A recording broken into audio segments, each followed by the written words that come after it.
Tudo bem? Professor Leandro aqui com vocês novamente. E agora a gente vai ver alguns detalhes dessa última parte sobre classes e objetos. A gente vai ver alguns detalhes sobre atributos, métodos e construtores. A gente vai falar um bocado mais sobre como definir atributos e seus modificadores de visibilidade, que também são aplicáveis a métodos. A gente vai entender sobre métodos, quais são as assinaturas dos métodos. E a gente também vai falar sobre construtores e como fazer a sobrecarga de construtores, um conceito orientado a objeto bem interessante para a gente falar agora. Bom,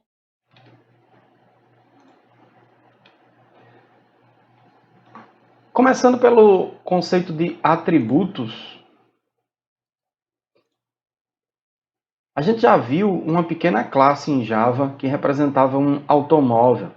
E essa classe tinha um conjunto de atributos que a gente está vendo aqui, um construtor e somente um construtor e um conjunto de métodos que a gente está vendo aqui. Vocês já devem ter visto em algum código Java um conjunto de palavrinhas reservadas que antecedem a definição de um atributo, de um construtor ou de um método. Essas palavrinhas reservadas são modificadores de visibilidade. Quando você define um atributo como sendo private, significa que esse atributo só é visível dentro desta classe. Quando você define alguma coisa como sendo public, significa que esse método, construtor, atributo, qualquer estrutura é pública para quem está fora da classe. Então, no exemplozinho que a gente fez na aula passada, que a gente colocou duas classes, uma classe para definir o que a gente precisa e outra classe para testar o que a gente estava executando. Nessa classe de teste, eu estou fora da classe original. O private bloquearia o acesso a algumas coisas, bloquearia o acesso a algumas estruturas, certo? A gente vai ver um exemplozinho rapidinho daqui a pouquinho. É bom lembrar que quando a gente estiver definindo atributos, os atributos vão ser precedidos de modificadores de visibilidade, o seu tipo e o seu nome. Lembre-se que todo atributo em Java tem um tipo, porque Java é fortemente tipada. Quais atributos eu vou definir? Os atributos que eu for definir vão estar relacionados com o contexto da classe. Então, se eu estou trabalhando, por exemplo, com um aluno num sistema de gerenciamento acadêmico como o SIGA, ele vai ter um nome, vai ter um CPF, vai ter o nome da mãe, o nome do pai, vai ter data de nascimento, por exemplo. Mas nesse sistema não importa, por exemplo, qual é o seu peso. Não faz diferença qual é o seu peso para o SIGA. Mas se você está desenvolvendo um sistema de gerenciamento de academias, por exemplo, um aluno no contexto de uma academia, vai fazer diferença sim, se ele adiciona o peso como um atributo da entidade, da classe aluno. Faz todo sentido para você armazenar o peso e controlar seu peso enquanto você está fazendo seus exercícios.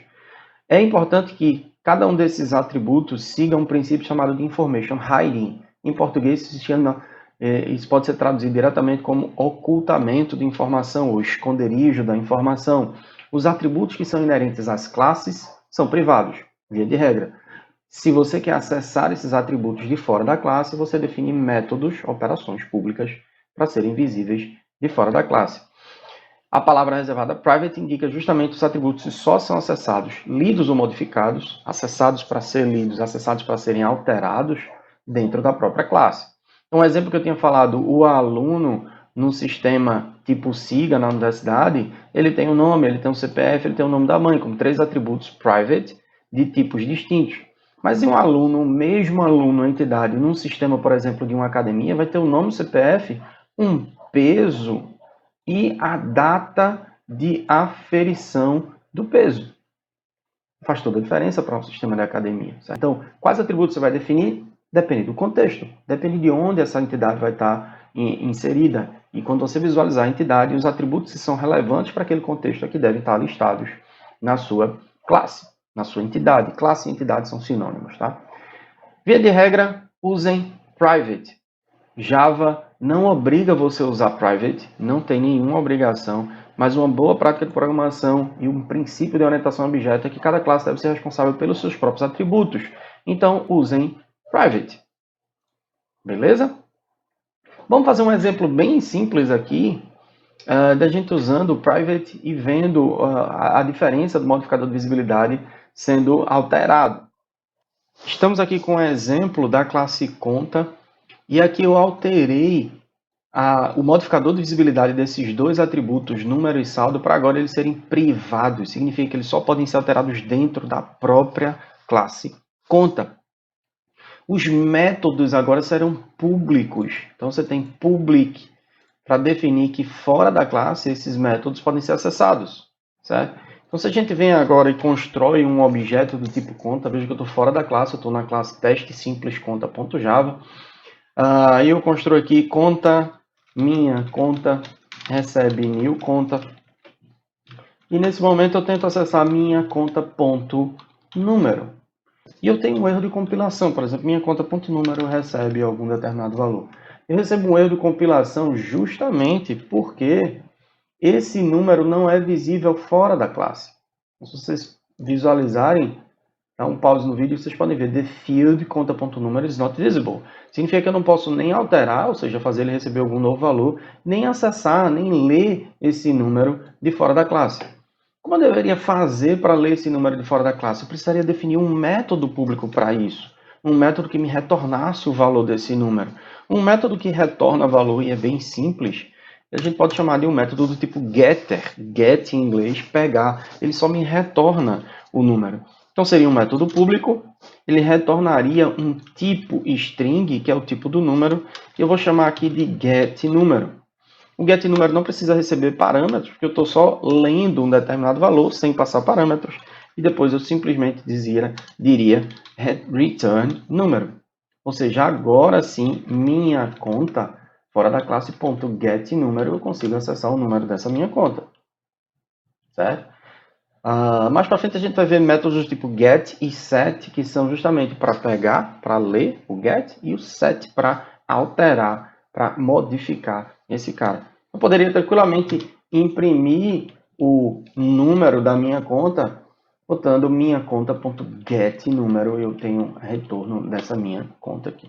Detalhe, o private vai fazer com que somente esta conta somente esta classe consiga manipular os atributos número e saldo. Ou seja, eu não consigo chegar aqui e dizer minha conta, agora o seu ponto saldo atual recebe 5 milhões, 500 mil, não está 500 mil. Eu não consigo fazer isso. Eu só consigo fazer isso através de créditos e débitos, que são justamente os métodos públicos disponíveis. Eu teria que, de alguma forma, fazer minha conta.creditar 500 mil. E aí sim eu alteraria o saldo da minha conta. O importante é vocês entenderem que modificadores de visibilidade existem e devem ser utilizados. Métodos públicos, atributos privados. Vai haver um conjunto de exceções que a gente vai citar durante o curso, mas por enquanto, métodos públicos, atributos privados. Construtores, a gente já viu que os construtores são executados toda vez que você cria uma instância de uma determinada classe. Um construtor pode ou não ter parâmetros, um construtor sem parâmetros é aquele que pode ser chamado de construtor default ou construtor padrão. Uma classe pode ter mais de um construtor. Se nenhum construtor for definido, a Java define para você um construtor padrão, simplesmente para você criar um objeto com todos os atributos vazios ou nulos, certo? Um exemplo dessa classe conta, eu estou definindo mais de um construtor. E mais de um construtor significa mais de uma construção genérica dentro de uma mesma classe com o mesmo nome. Vejam que o construtor ele não muda de nome, né? O construtor ele tem o mesmo nome da classe. Então, o que está acontecendo aqui é um caso clássico de sobrecarga, em inglês overloading, que a gente vai ver agora também no código. Então, estamos aqui com a classe conta, agora com dois construtores. A classe conta com um construtor que não tem parâmetros, chamado construtor padrão, construtor default. E a classe conta, o construtor da classe conta que tem dois parâmetros. Um parâmetro que eu estou chamando aqui de número inicial do tipo string. E um parâmetro que eu estou chamando de saldo inicial do tipo double. Por acaso, esses dois tipos coincidem exatamente com os dois tipos dos atributos da minha classe. E dentro desse construtor, eu estou dizendo, uma vez que eu passo algum parâmetro, eu quero guardar o valor desse parâmetro no atributo, eu quero guardar o valor desse saldo neste atributo saldo. Em algum momento que eu fizer um crédito ou um débito, o número e o saldo já vai ter sido inicializado. Então agora eu vou utilizar um novo construtor, ao invés de fazer um construtor default, eu vou utilizar esse segundo construtor com uma lista de parâmetros diferente. Então vou passar aqui um número inicial, 1, 2, 3, 4, 5, e um saldo inicial de 100,50. No momento que eu faço isso, esta conta agora, este objeto, está sendo inicializado com um número, pois esse valor vai ser passado como parâmetro para o número inicial, que vai ser copiado para dentro do atributo, e este valor vai ser passado como parâmetro no saldo inicial, que vai ser copiado para dentro do meu saldo. Do momento que eu imprimisse o número ou o saldo dessa conta, esses caras já teriam os valores que eu tinha passado aqui no construtor. Ou seja, o construtor ele pode receber parâmetros para inicializar os valores do seu objeto. No momento que eu creditar alguma coisa aqui, digamos que eu vou creditar 100, o saldo vai passar a ser 150 mais os próximos 100 que eu acabei de creditar novamente, certo? Então, esse conceito aqui significa tanto construtores como métodos podem ser sobrecarregados. E a sobrecarga existe quando você tem mais de uma construção dentro de uma mesma classe com a lista de parâmetros diferente, certo? A sobrecarga ela pode mudar a lista de parâmetros de 3 formas. Eu posso mudar na quantidade de parâmetros, eu posso mudar nos tipos dos parâmetros, eu posso mudar na ordem dos parâmetros, colocar um parâmetro antes e outro parâmetro depois. Eu posso ter várias construções com o mesmo nome, métodos ou atributos. Então, somente para a gente formalizar, chama-se de sobrecarga ou overloading, quando o mesmo nome é utilizado em mais de uma construção. O método construtor até um atributo pode ser sobrecarregado se tiver em mais de uma classe. A gente só vai falar sobre isso quando falar sobre herança. O nome fica sobrecarregado pela quantidade, ordem e tipos dos parâmetros. Se não houver distinção entre as construções, um erro de compilação é lançado, porque Java não vai saber qual construção chamar, se vai chamar o método A ou método B. Bom, todo acesso em Java é feito sempre por referência. Então, toda vez que você executa um construtor, uma referência é criada. Lembre-se que uma referência ela é um número hexadecimal de memória, só uma referência de memória. Então, essa referência é a identidade do objeto. Se eu criar vários objetos com o mesmo conteúdo, ou seja, se eu criar a mesma conta, várias contas, mas com o mesmo número e o mesmo saldo, eu tenho vários espaços de memória reservados, cada espaço de memória reservado com sua própria referência, mas as contas vão ter exatamente o mesmo conteúdo, se assim for a necessidade do programador.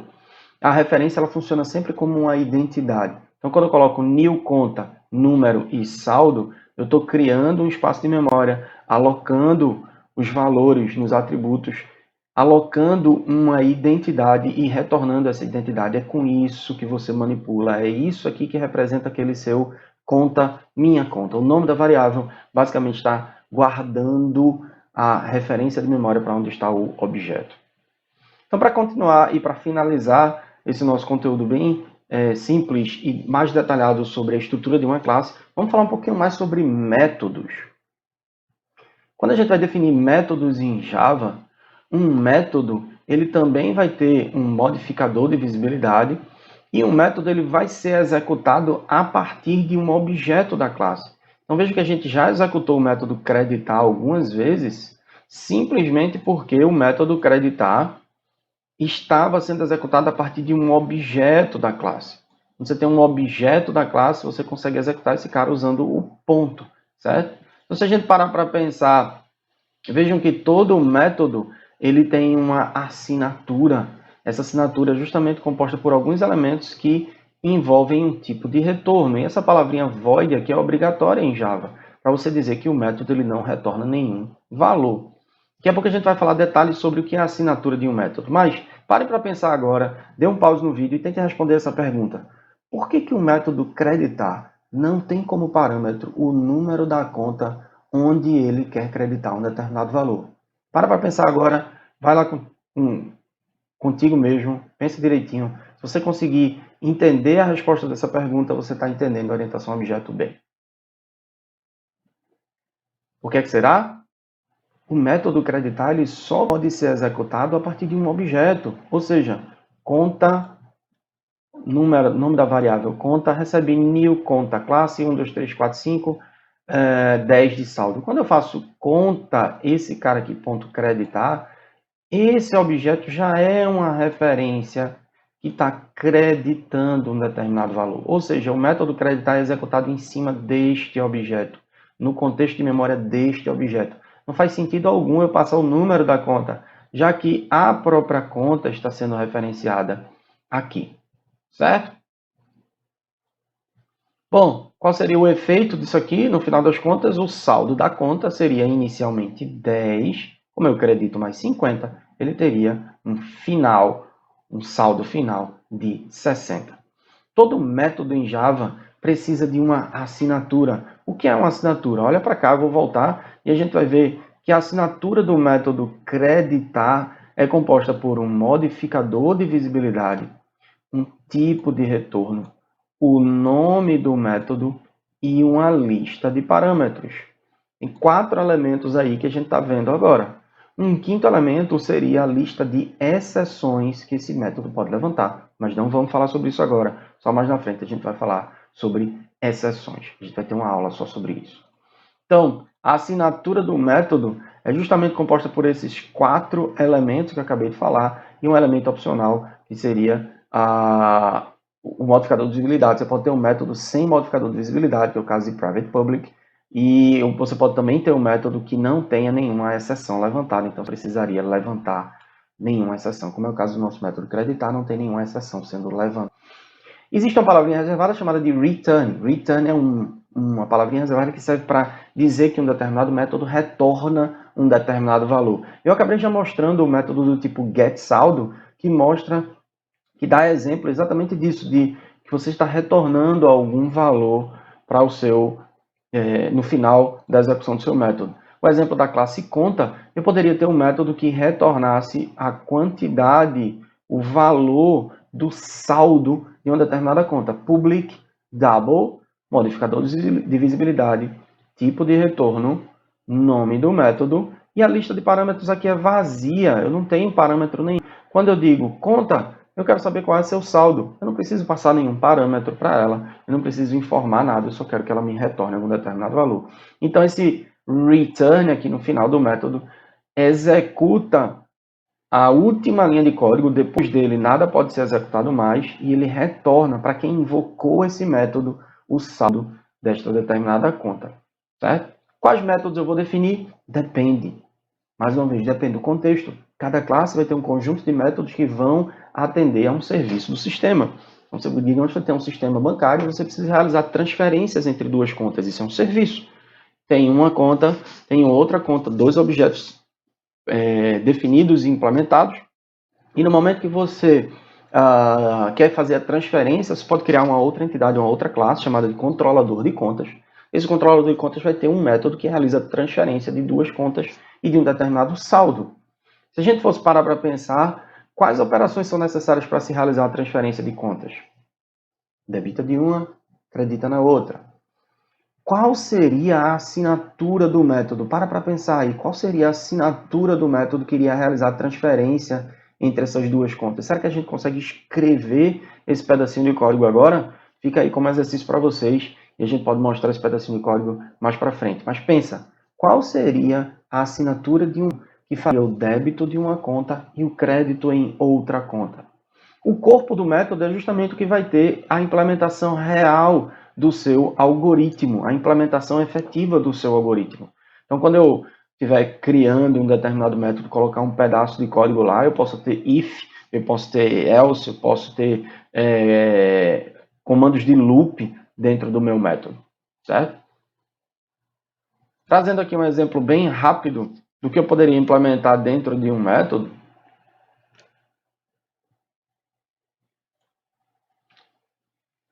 Vamos voltar para o nosso Eclipse e digamos que eu só posso debitar alguma coisa de uma conta se e somente se o valor a ser debitado for menor do que o saldo. Se o valor a ser debitado for maior do que o saldo, significa que eu não tenho saldo suficiente. Então, antes de executar esse débito, eu precisaria fazer algo do tipo: se o valor for menor do que saldo, aí sim executa esse débito. Se não, a gente poderia imprimir alguma mensagem do tipo, ó, saldo insuficiente. Então, esse pedaço de código que está aqui no corpo do método é o seu algoritmo efetivo que vai executar sobre um determinado objeto de uma determinada classe. Lembrando que o método debitar ele é void, tá? Ou seja, ele não retorna nenhum valor. Mas um método pode retornar valor, como é o caso que a gente fez aqui no meu getNúmero. Eu poderia criar um método também do tipo getSaldo. O getSaldo faria basicamente o quê? Public, tipo de retorno, modificador de visibilidade, tipo de retorno, nome do método, lista de parâmetros vazia, retorne para mim o saldo desta conta. Então vamos voltar para cá, digamos que eu inicialize minha conta aqui com R$100,50 e coloco para imprimir o saldo. Ou seja, o método getSaldo aqui, eu vou fazer de forma mais didática, eu vou colocar isso numa variável double saldo atual recebe minha conta.getSaldo. Então, a execução desse método retorna um valor. O retorno desse valor vai ser armazenado nessa variável local e eu vou mandar imprimir essa variável. Daqui para frente, eu vou mandar creditar 500 e depois tentar debitar um valor acima do meu saldo, por exemplo, 1.000. Se eu mando debitar 1.000, é muito provável que ele não vai ter saldo suficiente, então ele vai executar esse pedacinho de código aqui e mostrar saldo insuficiente. Eu vou salvar todos os meus caras e mandar executar. Vejam aqui o resultado. Eu imprimi o número, imprimi o saldo e no final a execução do método debitar diz que o saldo é insuficiente, ou seja, o saldo não foi alterado, certo? O saldo continuou sendo de 650. Vou até mandar imprimir novamente, só que agora eu vou mandar imprimir de uma forma diferente, porque aqui eu guardei numa variável local, mas eu posso tranquilamente mandar imprimir minha conta.getSaldo. E ele já retorna para mim o saldo e o retorno desse método vai ser impresso na tela. Vejam que o saldo continua 650 porque o débito não foi executado. Então, para resumir, nessa aula a gente trabalhou atributos, construtores e métodos, alguns detalhes sobre modificadores de visibilidade, sobre overloading ou sobrecarga e assinatura de métodos. A assinatura de métodos é algo muito importante que a gente vai ver em vários lugares daqui para frente no curso. Beleza? Espero que vocês tenham gostado desse vídeo. Deixa um like aí para fortalecer e a gente saber que você está assistindo de verdade o vídeo. Beleza? Para a gente ter uma noção da presença aí dos alunos em sala de aula virtual. Obrigado, até mais!